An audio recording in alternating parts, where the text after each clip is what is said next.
அன்பானவளே, கிறிஸ்தேசுவின் நாமத்தினாலே உங்களை நான் அன்போடு வாழ்த்துகிறேன். இந்த நாளிலும் எபிரேயர் 4ஆம் அதிகாரம் 9, 10, 11 வார்த்தைகளை கொண்டு கர்த்தர் நம்மோடு கூட இடைப்படுகிற தேவனாயிருக்கிறார். தேவனுடைய ஜனங்களுக்கு இந்த காலங்கள் இளைப்பாறுதலின் காலங்களாயிருக்கிறது. தேவ ஜனமாயிருப்போம் என்றால் கர்த்தர் நமக்கு இந்த காலத்தை இளைப்பாறுதலின் காலங்களாய் மாற்றுகிற தேவன். தேவ ஜனங்களை இளைப்பை உண்டு பண்ணுகிறவன் உண்டு. ஆனால் தேவ ஜனமாய் மாறும்போது கர்த்தர் நமக்கு இளைப்பாறுதலை கொடுக்கிற தேவன். இந்த நாள் தேவ ஜனமாய் நம்ம இருப்போம் என்றால் இந்த காலங்கள், இந்த சூழ்நிலைகள், இந்நிமிடங்கள் நமக்கு இளைப்பாறுதலின் காலங்களாயிருக்கிறது. எத்தனை பேர் அதை அனுபவிச்சிருக்கிறீங்க? எத்தனை பேர் தங்கள் ஜீவியங்களில் அதை உணர்ந்துருக்கிறீங்க? எத்தனை பேர் அந்த பிரயோஜனமாய் மாற்றியிருக்கிறீங்க? இந்த காலத்தை நம் பிரயோஜனப்படுத்துகிறவளாய் காணப்பட வேண்டும். அதே எபிரேயர் 4ஆம் அதிகாரம் 10ஆம் வார்த்தை சொல்கிறது, அவருடைய இளைப்பாறுதலில் பிரவேசித்தவன் என்று சொல்லப்பட்டிருக்கிறது. அநேக தங்கள் ஓட்டத்தை முடித்து, தங்கள் ஜீவிய காலங்களை முடித்து அவருடைய இளைப்பாறுதலிலே பிரவேசித்திருக்கிறார்கள். பிரவேசிக்கிற ஒரு அனுபவம்.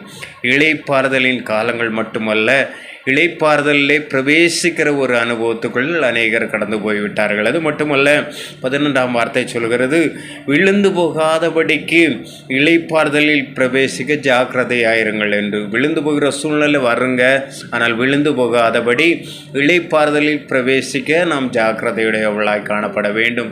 இந்த இளைப்பாறுதல் எப்படி நமக்கு வரும் என்றால், வேதம் சொல்லுகிறது, வருத்தப்பட்டு பாரம் சுமக்கிறவளே நீங்கள் என்னிடத்தில் வாருங்கள், நான் உங்களுக்கு இளைப்பாறுதலை கொடுப்பேன் என்று சொன்ன கர்த்தர். அவரிடத்துல நாம் போகும்போது கர்த்தர் நமக்கு இளைப்பாறுதலை கொடுப்பார். இரண்டாவதாக, நல்ல மனிதர்களுடைய வார்த்தைகள் மூலம் நமக்கு நல்ல ஆறுதல் கிடைக்கும். அந்த வார்த்தைகள் நமக்கு இளைப்பை கொடுக்கிறதாய், ஆறுதலை கொடுக்கிறதாய் இருக்கும். ஆகவே இளைப்பாறுதலின் காலத்தில் இளைப்பாறுதலிலே பிரவேசித்தவர்கள் உண்டு.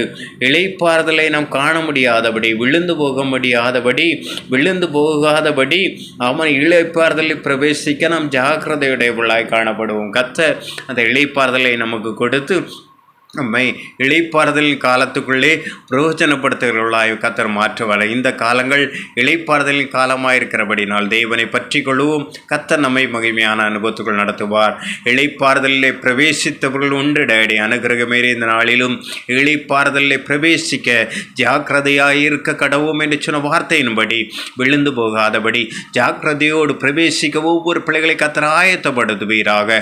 அனுதினமும் உம்மோடு உள்ள உறவிலே வலுவடைய, தேவனோடு பேச, தேவனுடைய பாதத்தில் செலவிட, ஜெபத்திற்கட்டு சொல்லி முக்கியத்துவம் கொடுக்க கர்த்தர் கிருபை கொடுப்பீராக. பாரத்தோடு வருத்தத்தோடு இருக்கிற பிள்ளைகள் கூட உம்மிடத்தில் வரும்படியாய், உம்மை சார்ந்து கொள்ளும்படியாய், இளைப்பாறுதலை காணும்படியாய் கர்த்தர் கிருபை கொடுங்க.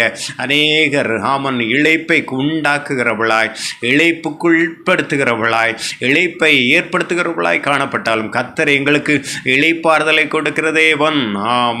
இளைப்பை மாற்றி இளைப்பாறுதலின் காலத்துக்குள் பிரவேசிக்க கிருபை கொடுக்கிற கர்த்தர். இந்த நாள் நம்முடைய பிள்ளைகளுக்கு இளைப்பாறுதலின் காலமாய், இந்த நாள் நம்முடைய பிள்ளைகள் இளைப்பாறுதலை பிரவேசிக்கிறவளாய், விழுந்து போகாதபடி தங்களை ஜாக்கிரதையின் பாதைக்குள்ளே கொண்டு செல்லத்தக்க கர்த்தர் கிருபை கொடுங்க. இந்த 3 வார்த்தைகளின் மூலம் எங்களோடு இடைப்படுகிற கர்த்தர், இளைப்பாறுதலை கொடுக்கிற கர்த்தர், அந்த ஆறுதலை ஒவ்வொரு பிள்ளைகளும் காண கர்த்தர் கிருபை கொடுங்கப்பா.